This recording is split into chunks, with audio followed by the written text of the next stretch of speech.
क्या आपने कभी सुना है कि भगवान जगन्नाथ खुद किसी भक्त के हाथ की खिचड़ी खाने आते थे? पुरी में एक गरीब बुजुर्ग महिला थी जिसकी बनाई खिचड़ी का स्वाद खुद भगवान को भा गया। पुरी के जगन्नाथ मंदिर के सामने एक बूढ़ी महिला रहती थी जो भीख मांगकर गुजारा करती थी। हर सुबह जब वह दातून से दांत साफ करती तो उसी दातून से अपनी खिचड़ी भी हिलाती।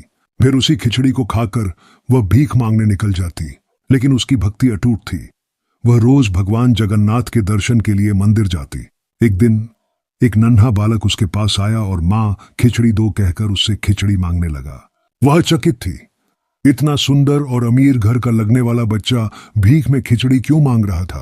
पहले तो उसने मना कर दिया, लेकिन जब बालक ने जिद की तो उसे खिचड़ी देनी पड़ी। इसके बाद ये रोज की बात हो गई। वह बालक हर दिन आता और कहता, माँ खिचड़ी, और वह प्रेम से उसे खिचड़ी खिला देती। एक दिन जगन्नाथ मंदिर में महाप्रसाद के भोग में कोई समस्या आ गई।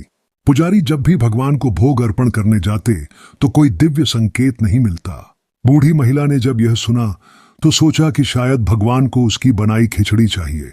उसने मंदिर के पुजारियों से पूछा कि क्या वह अपनी खिचड़ी अर्पण कर सकती है, लेकिन उन्होंने उसे साफ मना कर दिया।